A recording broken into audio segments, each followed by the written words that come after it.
पूरे इतिहास में असंख्य महिलाओं ने एक अमिट छाप छोड़ी है। उनमें से इजिप्ट की रानी क्लियोपेट्रा अपने निधन के काफी समय बाद भी सबसे शक्तिशाली और स्थायी रूप से प्रसिद्ध शख्सियत में से एक रूप में खड़ी है, जबकि क्लियोपेट्रा को अक्सर उसकी सुंदरता के लिए जाना जाता है। वास्तव में वह सिर्फ एक तेजस्वी रानी से कहीं अधिक थी। वह एक शासक के रूप में असाधारण रूप से बुद्धिमान और चतुर थी। ये उनकी कुशल राजनीतिक चालबाजी, कूटनीतिक में कौशल और बदलती परिस्थितियों के अनुकूल ढलने की क्षमता ही थी, जिसने उन्हें प्राचीन विश्व की एकमात्र महिला शासक बना दिया। क्लियोपेट्रा की सटीक उत्पत्ति पर बहस जारी है। कई लोग मानते हैं कि वह मैसेडोनिया से थी।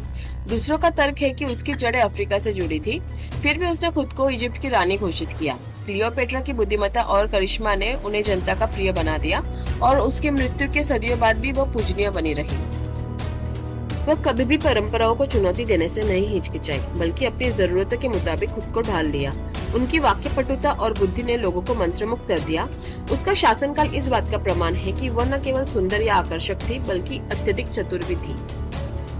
मिस्री रोम का एक जागीरदार राज्य था, जो नील नदी के किनारे की उपजाऊ भूमि में लाभान्वित होता था। इसके धन का एक बड़ा हिस्सा करों के रूप में रोम में प्रवाहित होता था। इजिप्ट की राजधानी अलेक्जेंड्रिया की स्थापना सिकंदर महान ने की थी। सिकंदर की सेना के सेनापति, जिन्हें टोलेमीज के नाम से जाना जाता था, बाद में मिस्र के शासकों के रूप में नियुक्त किए गए, जिन्हें फिरौन के नाम से जाना जाता था।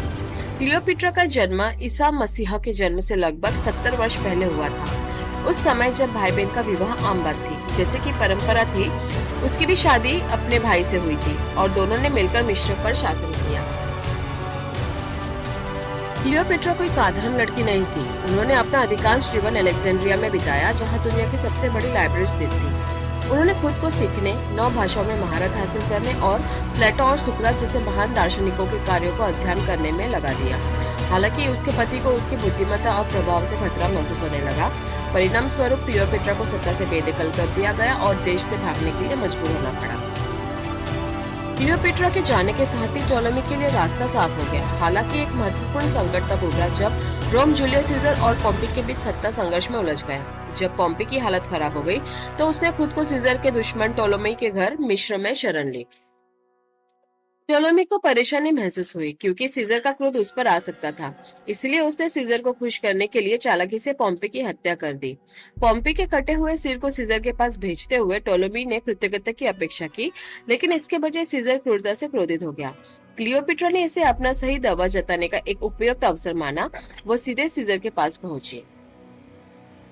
जैसे ही सीजर अपने दरबार में बैठा, एक कालीन वाला उसके पास आया और दावा किया कि उसने दुनिया के सबसे महान सेनापति के लिए एक विशेष उपहार तैयार किया है। गार्डों ने इसे देखने की मांग की, लेकिन कालीन वाला ने यह कहते हुए इनकार कर दिया कि इसका अनावरण केवल सीजर के सामने किया जाएगा।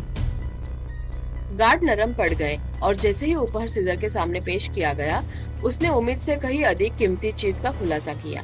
क्लियोपेट्रा उसके भीतर छिपी हुई थी। सीजर तक पहुंचने की उसकी यही रणनीति थी और वह सफल रही।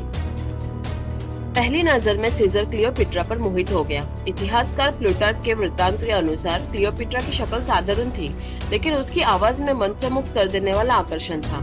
इसके अतिरिक्त उनकी बुद्धि अद्भुत थी और एक विद्वान महिला से कौन प्रभावित नहीं होगा। सीजर इतना मोहित हो गया कि वह अपनी सेना मिस्र में ले आया, टोलेमी को बाहर कर दिया और क्लियोपेट्रा को फिरौन घोषित कर दिया। रोम लौटने के कुछ समय बाद क्लियोपेट्रा ने सीजरियन नामक एक बेटे को जन्म दिया।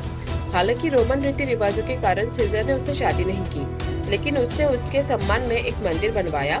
इस मंदिर में क्लियोपेट्रा की एक स्वर्ण प्रतिमा स्थापित की गई, जिसने उसकी विरासत को अमर बना दिया। सब कुछ ठीक चल रहा था, लेकिन एक घटना जिसने पूरे रोम को हिलाकर रख दिया था। ब्रूटस के विश्वासघात के कारण सीजर की हत्या हुई, जिससे एक और गृहयुद्ध छिड़ गया। 2 गुट उभरे, एक सीजर के दुश्मनों का समर्थन कर रहा था और दूसरा उसके सहयोगी का। उसके सहयोगी में 2 नाम प्रमुख थे, मार्क एंटनी और ऑक्टेवियन। वे युद्ध में विजयी हुए और रोम को आपस में बांटकर अस्थायी शांति लाई। हालांकि ये शांति अधिक समय तक नहीं रही।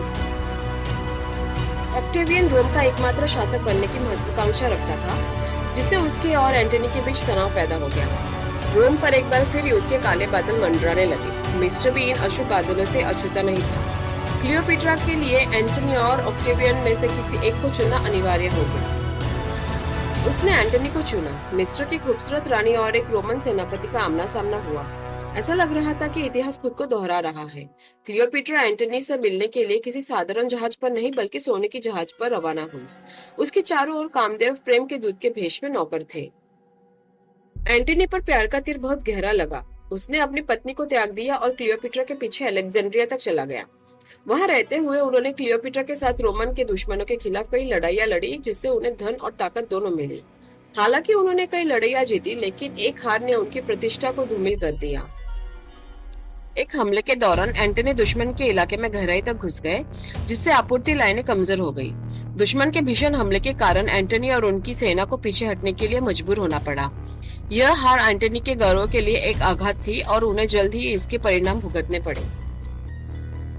ऑक्टेवियन ने एंटनी के खिलाफ एक प्रचार अभियान चलाया, जिसमें उसे कमजोर और एक विदेशी महिला क्लियोपेट्रा के गुलाम के तहत चित्रित किया गया। रोम के प्रति एंटनी की वफादारी पर सवाल उठाते हुए प्रचार प्रसार किया गया।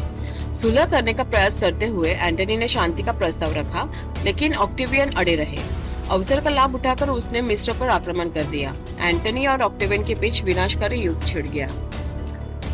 लड़ाई बराबरी की रही, लेकिन फिर रोमन निष्ठा रखने वाले एंटनी के जनरलों ने विद्रोह कर दिया।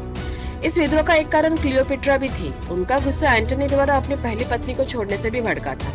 युद्ध के बीच वह ऑक्टेवियन से मिलने गए। एंटनी कमजोर हो गए थे। हालांकि क्लियोपेट्रा उनके साथ थी। उनकी दोनों सेनाएं जहाजों पर चढ़ गई और युद्ध में लग गई, परंतु एंटनी हार गए। युद्ध में जीत के साथ ऑक्टेवियन ने मिस्र में प्रवेश किया। एंटनी ने गुलामी की जिंदगी जीने से मौत को चुनना बेहतर समझा। इस बीच क्लियोपेट्रा को कैद कर लिया गया। एंटनी के पहले ही मृत्यु हो चुकी थी और उससे ऑक्टेवियन द्वारा रोम की सड़कों पर घुमाए जाने की आशंका थी। ऐसा अपमान सहने से बेहतर था कि मौत को गले लगा लिया जाए। उसने तदनुसार निर्णय लिया। एक रोज उसने अपने कमरे में कुछ अंजीर मंगवाए। अंजीर के पात्रों के भीतर सांप छिपे हुए थे। ऐसा कहा जाता है कि क्लियोपेट्रा ने खुद को सांप से कटवाया, जिससे उसकी जिंदगी खत्म हो गई। हालांकि इस कहानी की प्रामाणिकता अनिश्चित है, लेकिन यह निश्चित है कि उसकी मृत्यु जहर के कारण हुई थी। क्लियोपेट्रा केवल 39 वर्ष तक जीवित रही। उसने 21 वर्षों तक मिस्र पर शासन किया। इस दौरान मिस्र का विकास हुआ। कोई भी शत्रु उसके राज्य पर आक्रमण नहीं कर सकता था।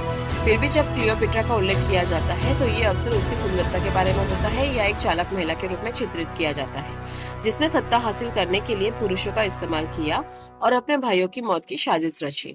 लेकिन क्लियोपेट्रा इससे बढ़ के एक समझदार और मजे हुए राजनीतिज्ञ थी, जिसने दुनिया नजरअंदाज नहीं कर सकती। तो ये था क्लियोपेट्रा की कहानी। अगर ये वीडियो अच्छी लगी तो प्लीज लाइक, शेयर और सब्सक्राइब जरूर कीजिए। आपका दिन मंगलमय हो।